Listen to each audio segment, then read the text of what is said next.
Hey toy fans, D21 Beast Rob here, back with a vlog for you guys. Got a couple of things I want to go over. I've been doing the X-Men Legends lately. These things have been amazing. I mean, this whole wave in general, I don't really feel like there's much of a filler character, so I've been very impressed with Hasbro's offerings. I hope you guys have been enjoying the reviews that I've been doing. As you can see, I still have an Old Man Logan box, so that's going to be the next one that I do, and then of course, Warlock is going to come after that. But people have asked me in the comments for these videos what my thoughts on the Logan movie are, and I thought I'd go ahead and share that with you guys. I saw the Logan movie opening night, or Thursday, I guess. I don't know. It was like a 9 or 10 o'clock showing. It's fairly late, but I enjoyed the movie for the most part. I'm not head over heels with it. I don't think it's the best comic book film ever made. It's a really good one. If I had to pick my best so far, I still think Captain America Winter Soldier is my favorite comic book film, you know, like of all time. But Logan did so many things right. And it's going to be hard for me to talk about this movie without getting into spoilers. So I'm just going to say right now, I liked the film, and mostly, and I do think it's worth watching, and I definitely look forward to seeing it again. But I have some thoughts, so if you don't want any spoilers for the movie, if you haven't seen it yet, go ahead and check out now. But basically, I thought the Logan film opened up really in a really cool way. And, you know, Logan's just sleeping in a car and his limo's attacked, and you kind of see immediately what his life is like. His livelihood is what's most important to him, and he's willing to take gunshots, even with a decreased healing factor, to, you know, protect his livelihood. So I thought that was great. Really kind of showed how rough things have gotten for him. I liked the aged up Hugh Jackman look. That was great. I appreciated the Caliban in this movie more than I did in X-Men Apocalypse, with the whole, I don't know, just not able to really go into sunlight. They used the mutant tracking abilities better, I thought, than they did in X-Men Apocalypse. I mean, the Caliban in Apocalypse didn't even really feel like Caliban, honestly. I enjoyed the way they handled Professor X. I mean, his first scene when he's in that faux Cerebro area, you know, in the water tower, and he's just, you know, screaming and crazy, and, you know, there was some humor there, but there was also some sadness to see where he'd come. Really, just the tone of the film for the first 2/3 I thought were great. X-23, you know, just explodes on the scene, or they don't call her that in the movie, except for on, I think, one of the papers you can see her name's X-23, but they call her Laura. She was handled incredibly well. I was very, very happy with how that character was depicted. Thought it was a little weird that they came up with an explanation for why she has a foot claw. I mean, I know in the comics they've explained that the claw came out of her arm and it was put in her foot, but way back when with X-Men Evolution, when X-23 first debuted, I never questioned it. You know, it's just kind of one of those things. She was just a little bit different than Wolverine, but it's funny that the film thought there was a need to explain that. When they went out of their way not to explain so many other things and have you figure it out for yourself, they thought it was important to explain why she had a foot claw, so that was kind of funny.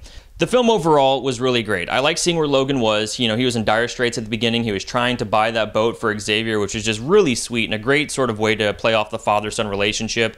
It was a gut punch to learn that Xavier was the one who killed all the X-Men. I mean, really, really just terrible. I mean, great for the film, but man, what a moment. I enjoyed, you know, the farm scene that they had, although you knew the whole time that they shouldn't have been going there because they were still being tracked. Everything in that first 2/3 of the film. What I didn't like, though, was some of the scoring for the film was just completely just nuts.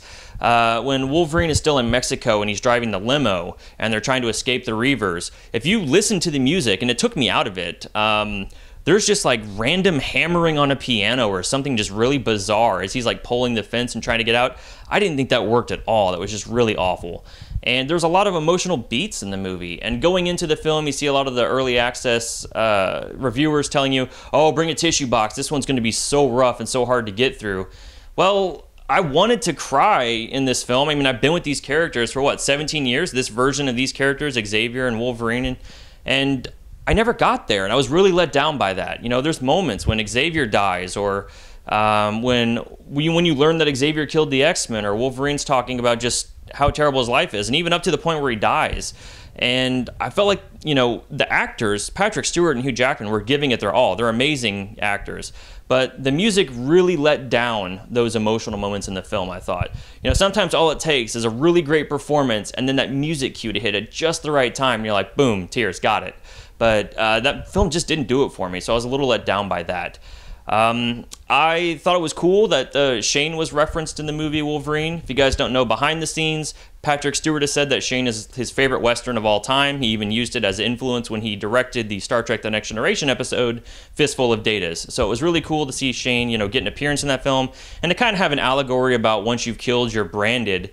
But I also kind of thought that would mean that Wolverine rode off into the sunset at the end, and we would have a Shane moment where we didn't know, he took a lethal blow, but he was on his way, and you didn't know if he was going to make it or what exactly was going to happen. I thought that would have been a great way to crown off the film. I don't really like the way that the film ended with X-23 or Laura meeting up with all those kids and basically having this Woodlands chase scene where these kids that were bred ostensibly to be murderers, these kids were just running for their lives, and really not until the last moment did they turn around to defend themselves. I thought that was really strange.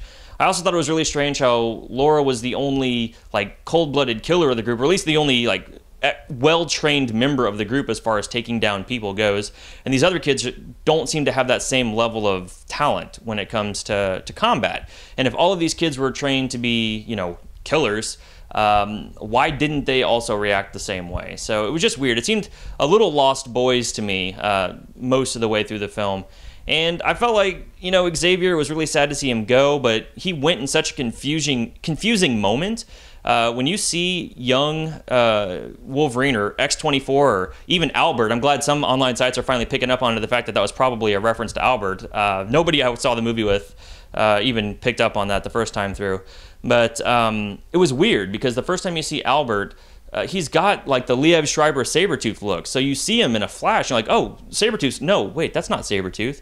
And then he goes and kills Wolverine or Xavier. I just thought it was a bit confusing, and I thought that could have been handled a little bit differently. And again, as emotional as that scene was, the music didn't take me to the next level, so I was a little disappointed by all of that. And I know I'm nitpicking a bit, but there's some other consistency issues I had with the film. Laura seems to know fluent Spanish. She was very clearly raised, in that part of the country. But the other kids that she's housed with, they don't seem to know Spanish, right? And they all seem to be all sorts of different ethnicities. And when all of these kids were basically bred in surrogate mothers from test tubes before that even, they should all have a certain sameness to them based on the area that they were from. And again, it's kind of a mean nitpick, but I'm sure the kid was great in the casting process, but there's a kid who's a little overweight, and if these are all killers, why did they allow that kid to have a different diet, per se, than the other kids that he was with, right? It was the kid with the electric abilities that is seemingly the son of Dominic Monaghan's character from X-Men Origins Wolverine. So, again, just little things like that. You're like, as well as they constructed the first two-thirds of the film, I was just a bit let down that that's kind of where the film ended up.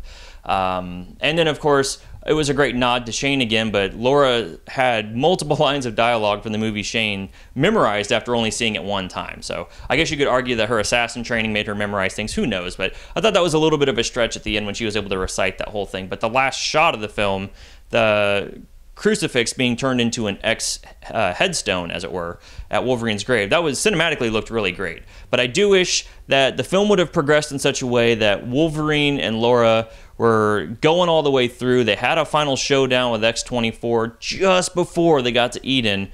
Wolverine dies, saving Laura. She finally has that connection with her father that she always wanted. She gets where she came from, and now she's ready to move forward, and it's literally an hour or a half hour later in her journey when she finally gets to Eden, and she's ready to start her life. I feel like that narratively might have been a better way to end the film. That way we didn't see the kids as much, and again, none of the kids were annoying actors. I just felt like their performance... The film got a little happy, I guess, towards the end. And really the only happiness we had in the movie up until that point was the farmhouse, when everything just went to hell, frankly, right after that whole sequence, which was a great sequence in the film. But I feel like the kids kind of detracted from the overall tone of the movie. So I know I'm rambling a little bit about my thoughts on the film. I mean, overall, I did enjoy the movie. I would totally see it again. If I had to give it a rating or something, I suppose I'd say, buy it now. Or see it in theaters, don't wait for home video. I think it's worth seeing in the theaters for all the other fight choreography that's in there, and there's some really great visuals aside from that. The Reavers look amazing. The guy who played Donald Pierce, Boyd Holbrook, he was really good in his role. So there's a lot to enjoy about that movie. But I do feel like Pierce kind of goes out like a punk at the end, and the kids don't... I mean... again, for kids that don't seem like killers, they actually kill that guy. And anyway, I'm running off on tangents, but you can kind of get the idea of what I'm saying. So did you guys have the same thoughts about Logan? Did you like the same things, or do you think I'm way off on some things? Let me know, because I don't have a lot of people locally to talk to about this, and it's just, I'm kind of surprised that the Hollywood review seems to be lauding this film as highly as they are. I feel like maybe 5 years from now, we're going to look back and suddenly see all these flaws that we didn't see initially at launch. But still, Logan's a great film. I do think it's a good film, and I'm glad they made it. It was a great last stand, bad wording, as it were, for Hugh Jackman, though I would still like to see him again at some point. He's so good in the role. But so that's my thoughts on Logan, and thanks for asking, guys, to hear that. The other thing I want to do in this vlog is I actually received a package from Savvy Stormtrooper. Now, he comments on a few of my videos. He's watched a lot of them. He's also got an Instagram page. This guy seems to always have extra scratch to pick up random stuff whenever he's out and about. So it's kind of fun to see all the different toys and whatnot that he picks up from time to time. So if you haven't checked him out on Instagram, check him out sometime. But a huge thanks to you, Savvy Stormtrooper. He has sent me a package, and we're going to go ahead and look at this right now and see what's inside. Alright, toy fans, so let's see what's inside of this box. Now, I should mention I do know one thing that's inside of here. Savvy Stormtrooper and I had exchanged some X-Men mystery minis, so you'll see which one I got from him. I actually gave him my extra Colossus, but he said there's some other stuff in here too. That's a nice surprise. So let's see what we have here. Let's go ahead and open this up. Got some paper in the top. Alrighty, okay, so let's do this. That's interesting. So let's do this first. Inside, we have got... Do you guys want to try to guess what it is?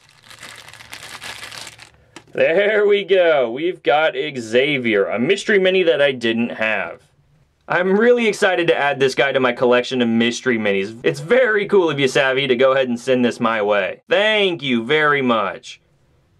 Alright, let's go ahead and set Xavier to the side and see what this other thing is in here. It looks like we've got something Ninja Turtles related. What is this? Oh, okay, and we got a Power Ranger mystery mini. Alright, so we've got a Power Ranger Mega Bloks blind bag. We've also got a present for my son, which is awesome. Thank you so much, man, for sending Little Beast Ninja Turtle Mega Bloks set here. He'll love to see that thing.